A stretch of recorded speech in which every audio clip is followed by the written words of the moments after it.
Danas se ovdje događa Memorial svijeće, odnosno Candlelight Memorial. To je dan sjećanja na ljude koji su umrli od AIDS-a.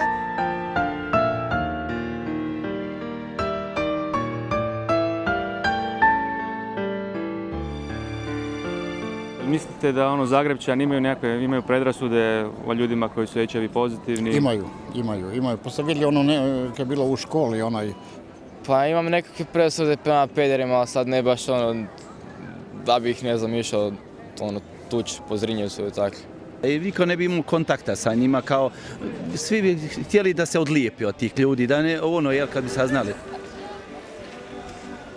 Da, ljudi loše gledaju na to, imaju jako nisko mišljenje.